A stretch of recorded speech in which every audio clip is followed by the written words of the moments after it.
नमस्कार दोस्तों, स्वागत है आपका।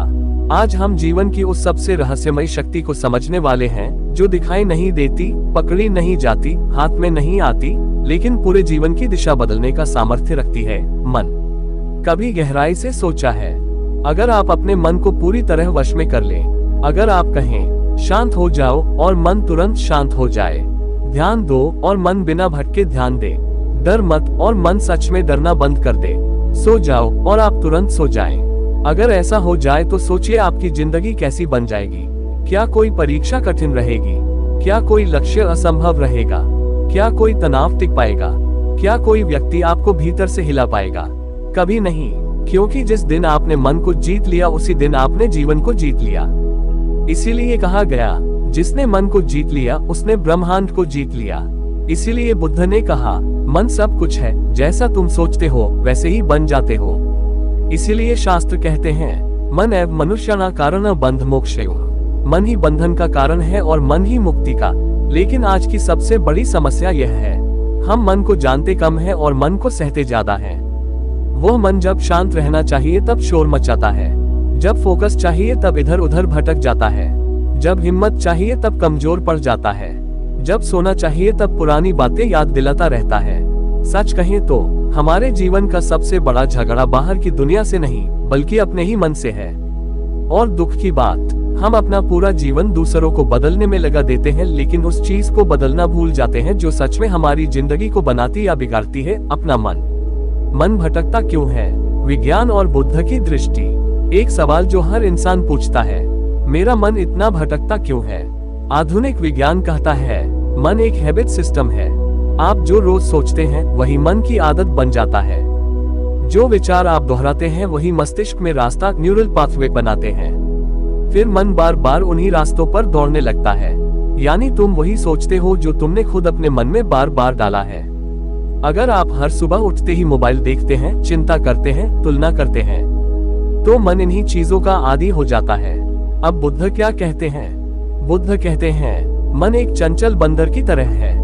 अगर उसे दिशा न दो तो वह एक शाखा से दूसरी शाखा पर कूदता रहेगा। आज का मन भी यही करता है। अतीत की शाखा, भविष्य की शाखा, डर की शाखा, तुलना की शाखा, पछतावे की शाखा। और हम सोचते हैं कि मन शांत क्यों नहीं होता, मन को जीतना कठिन क्यों लगता है? क्योंकि हम मन से लड़ते हैं। हम कहते हैं, मैं चिंता नहीं करूंगा, मैं इस बात को भूल जाऊंगा, मैं पॉजिटिव सोचूंगा, पर परिणाम उल्टा होता है।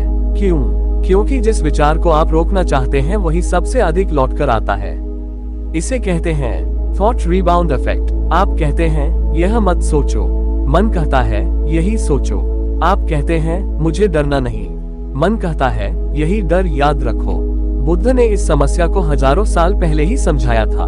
विचारों को दबाने से वे और उग्र होते हैं। मन को जीतना कठिन नहीं है, कठिन यह है कि हम गलत तरीका अपनाते हैं। मन से लड़ने की जगह मन को समझना पड़ता है। मन को रोकने की जगह उसे देखना पड़ता है। मन को नकारने की जगह उसे स्वीकार करना पड़ता है। मन क्यों अशांत होता है? बुद्ध जोड़ मनोविज्ञान। एक, क्योंकि हम भीतर का शोर नहीं सुनते।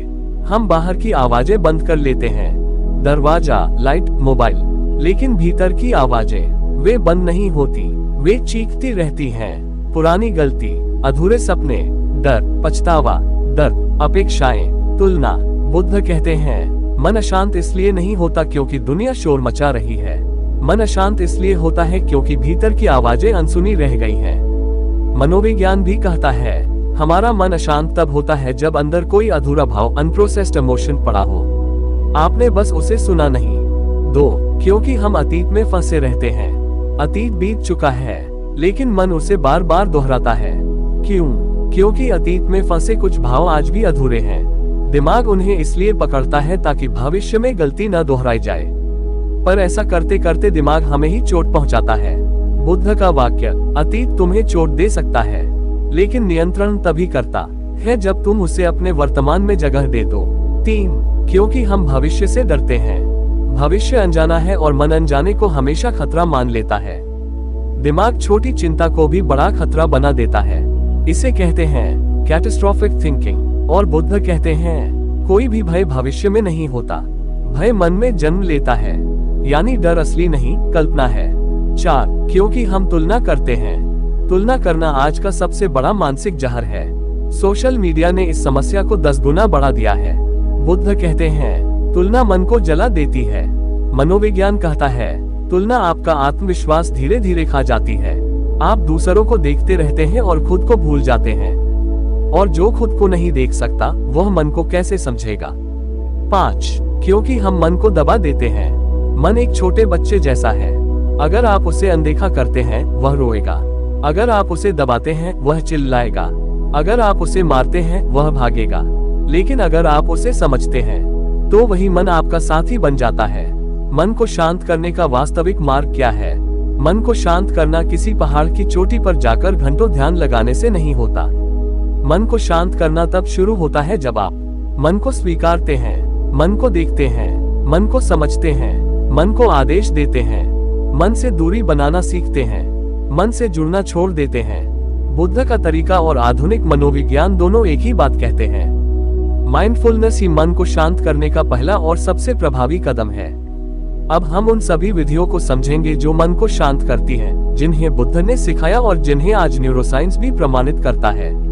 मन को शांत करने की 7 असली वैज्ञानिक और आध्यात्मिक विधियां।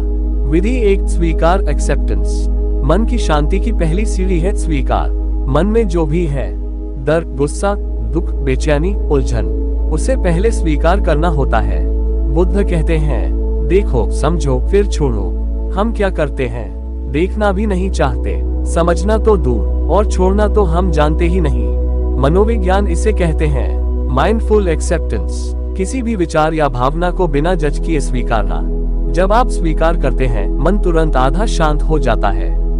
विधि 2, सांस का मार्ग, ब्रेथ अवेयरनेस। बुद्ध ने कहा, सांस वह द्वार है जिससे मन की दुनिया खुलती है। मनोविज्ञान कहता है, धीमी गहरी सांस लेने से दिमाग का अमिग्डला शांत हो जाता है, यानी वही हिस्सा जो चिंता और भय पैदा करता है। सांस सबसे सरल, सबसे शक्तिशाली साधन है। बस ध्यान दें, सांस अंदर आई, जानो, सांस बाहर गई, जानो। यही आनापानसति है। विधि 3, वर्तमान में रहना, प्रेजेंट मोमेंट अवेयरनेस। मन अशांत इसलिए होता है क्योंकि या तो अतीत पकड़ता है या भविष्य घसीटता है। लेकिन शांति कहाँ है? सिर्फ इस क्षण में। बुद्ध कहते हैं, जब तुम वर्तमान में हो, दुख जन्म ही नहीं लेता। वर्तमान में रहने का मतलब है, जो कर रहे हो पूरे मन से करो। चलना तो चलने को महसूस करो, खाना तो स्वाद को महसूस करो, बैठना तो बैठने को महसूस करो, सोचना तो जानो कि तुम सोच रहे हो। यही माइंडफुलनेस है। विधि 4, विचारों को बहने देना, लेटिंग थॉट्स फ्लो। हम विचार आते ही उनसे जुड़ जाते हैं, उन्हें सच मान लेते हैं, उन्हें पकड़ लेते हैं। यही अशांति का कारण है। बुद्ध कहते हैं, विचार हवा की तरह आते हैं, उन्हें पकड़ोगे तो थक जाओगे। मनोविज्ञान कहता है, थॉट्स आर नॉट फैक्ट्स। विचार तथ्य नहीं होते, विचारों को बस आने जाने दें, वे अपने आप शांत हो जाते हैं। विधि 5, अंतर्यात्रा, इनर लिसनिंग। मन अशांत तब होता है जब जो आप सोचते हैं वह करने से अलग होता है, जो आप चाहते हैं वह जीवन से अलग होता है। अंदर कुछ और, बाहर कुछ और। यही अशांति है। बुद्ध कहते हैं, तुम्हारी शांति तुम्हारी सच्चाई में है। जब सोच, भावना और कर्म एक दिशा में बहते हैं, मन शांत होता है। विधि 6, छोड़ना सीखना, लेटिंग गो। छोड़ना का मतलब किसी व्यक्ति को छोड़ना नहीं होता, ना ही किसी सपने, किसी इच्छा, किसी परिणाम को छोड़ना। छोड़ना का अर्थ है उन उम्मीदों को त्यागना जो आपको अंदर से पीड़ा देती हैं। छोड़ना का अर्थ है वास्तविकता को स्वीकार करना और अपनी ऊर्जा वर्तमान पर लगाना। बुद्ध कहते हैं, छोड़ना हारना नहीं है, छोड़ना स्वतंत्र होना है। विधि 7, साक्षी भाव, ऑब्जर्वर माइंड। सबसे गहरी विधि यही है। मन को मालिक नहीं, साधन मानो। जब आप विचारों के साथ नहीं, विचारों को देखते हैं। जब आप भावनाओं के साथ नहीं, भावनाओं को देखते हैं, तब मन कमजोर पड़ जाता है और आप मजबूत हो जाते हैं। मनोविज्ञान इसे कहते हैं कॉग्निटिव डिफ्यूजन, यानी विचारों से दूरी बनाकर देखना। बुद्ध कहते हैं, मन को देखो, मन से मत जुड़ो। मन पर पूर्ण नियंत्रण के 15 दैनिक अभ्यास, डेली माइंड कंट्रोल सिस्टम। अब मैं आपको वह पूरा सिस्टम दे रहा हूं जिसे अपनाने से मन धीरे धीरे आपका सहयोगी बन जाएगा। 1, सुबह उठते ही मन को पकड़ना। सुबह आपका मन खाली कागज होता है। जैसे ही उठें, 10 सेकंड अपने मन को देखें, देखें वह कहाँ जाना चाहता है। 2, 1 मिनट की सांस प्रैक्टिस। गहरी सांस ले 4 सेकंड, रोके 2 सेकंड, छोड़े 6 सेकंड। ये दिमाग को तुरंत शांत करता है। 3-5 मिनट माइंडफुल वॉक, चलना और सिर्फ चलना। 4 2 मिनट विचार देखो अभ्यास। आंखें बंद कर कुछ मिनट विचारों को आते जाते देखें। 5 दिन में 3 बार जिंदगी को महसूस करना। जो भी कर रहे हैं एक क्षण के लिए पूरे मन से महसूस करें। 6 डिजिटल डाइट, मोबाइल की अधिकता मन को सबसे ज्यादा कमजोर करती है। 7 एक काम एक समय, मल्टीटास्किंग मन को थकाती है, सिंगल टास्किंग मन को गहराई देती है।